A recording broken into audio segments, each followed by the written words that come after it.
90% of games, this 7-foot point center build is an offensive mismatch, and on defense, it's also a menace. So right here in the builder, obviously, you're going to want to go center for your position, and then for the height, go 7 foot. 7-foot centers in this game are so good. Now, before I do anything else, please just subscribe to the channel. We're trying to hit 40K. Next, for the wingspan, you're going to want to go with 7'1". I'll explain why this is so important a little bit later. And for the weight, we're going to go down to 230. This is going to make us a lot faster while still insanely strong. There's actually 2 reasons why we had to go with kind of low wingspan. 85 3-point rating, that's going to give you bronze limitless range. 92 mid-range is going to give you gold mini magician, which is so overpowered. And obviously, we're going to be greening absolutely everything. Something that I love about this build is that you can unlock every single jump shot in this game. And I'm going to be giving you guys the jump shot I'm using on this build right here. And even if you're not going to make this build, you're going to want to try this jump shot because you really don't need that high of a 3-point rating. Probably my favorite part of this build is the fact that you are so tall and able to shoot so consistently. It just makes it absolutely impossible to guard. When you're able to hit these step back minis, these fading middies, and all these other types of shots, it's just so good. And the fact that you're as tall as you are just makes it impossible to contest. You also do get a post game on this build. Let me just tell you guys, these post-op shots are impossible to guard. Like, they're never going to contest you, even if they know it's coming. Anytime you're going up against a build that's like 6'8" or shorter, you can just go this post-hop shot so consistently. Obviously, mix it up. Don't just do the same exact thing every single time. You know, switch sides, do different things. But if they're shorter than 6'8", even if they are locked down, they're not going to be able to contest you. Obviously, that's especially true for those post-hop shots, which are just impossible to contest and create so much space. But that's also true for just most other shots on this build. The fact that you're 7 foot is so overpowered. And you're combining that with gold deadeye and gold blinders. Like, honestly, stretch bigs are back. I don't think I've had this much fun on stretch big build since 2K19. I'm being so serious. Do you guys see the jump shot on the screen right now? It's base Eric Pascal with release 1 Giannis and release 2 Franz Wagner, 88-12 for the bunding. This is a build I actually found on one of my previous 7-foot point center builds, and I've continued using it. It's still green, so impossible to test, and it's also pretty fast. Now, probably the next most important part for a point center type build is going to be the pass accuracy. First things first, we're only going with the 75 pass accuracy. With the 75 pass accuracy, you can still throw passes down court, which is really all I wanted for this build. And you guys see, going down here, you're going to get a 69 ball handling and a 62 speed with ball. And then, by the way, that 69 ball handling is so important because it gives you bronze handles for days, which is another reason why we have to go with gold wingspan. Now, obviously, you're not going to be dribbling quite as good as all those guard builds out there because, simply put, they are going to be faster than you guys. But you guys can see I'm still cooking up. I mean, I'm playing on the 1v1 court and nobody was able to clamp me up, and that includes lockdown builds.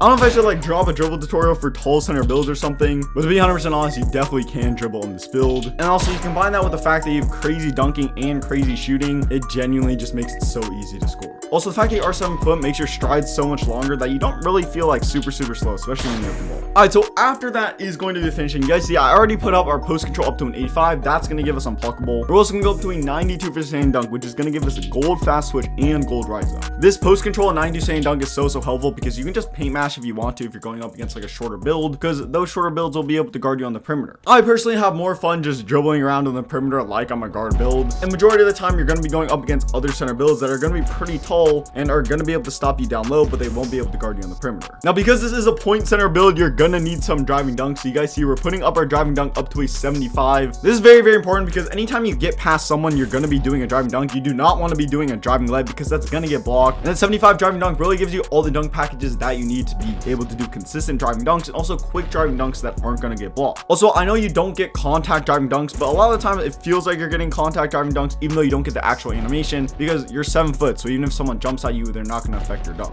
Now, to be honest, you really don't need driving layup on a 7 foot center build. I do wish we could put up the close shot a little bit, but to be honest, you're not really going to need it because majority of the time, if you're holding square in the paint, you're going to be doing a standing dunk. Okay, now moving on to defensive slash rebounding. Now, starting off with defensive slash rebounding, we are going up to an 85 for the defensive rebound and a 66 for the offensive rebound. This is going to give a silver rebound chaser, and you guys see we're also able to get gold box out beast. In my opinion, is really all you need. With gold box out beast, if you get into good position, then hold L2, you're going to be boxing them out and you're going to be able to get rebounds no problem. Now, obviously, some builds will be able to out rebound on this build if you're just running in the paint and pressing triangle. But to be honest, with gold box out beast, if you're ever going up against a taller center build, all you need to do is just get into a good position, hold L2, box them out, and you're going to be able to grab rebounds. And then once you do get on offense, you're cooking them. Like, they're not going to be able to keep up. Now, for the block, we're putting this up to an 87. This is going to give us silver anchor. Obviously, I would have to have gold or Hall of Fame anchor. But after looking at the 2K Labs anchor test, to be honest, gold is really not that necessary, and I don't notice the difference. On rec center, I would recommend having this be more of like a power forward build. And, you know, have another build that's able to help with rebounds and rim protection. And this build on offense is going to be your main scoring big. Also, for the perimeter defense, we're going to be putting this up to a 60. I played on a lot of center builds and a lot of 7 foot point center builds. And in my opinion, while gold anchor definitely does help, it's not that drastic of a difference, especially because dunks really aren't that overpowered this year. The biggest difference I've noticed between gold and silver anchor is not whether or not you're able to contest the shot. It's more so whether or not you're able to block the shot. So a lot of the time, if you have silver anchor, you're gonna get a really good contest and the shot's gonna end up missing. But on gold anchor, you're gonna be getting a block instead, which obviously is flashier, but really is not that necessary.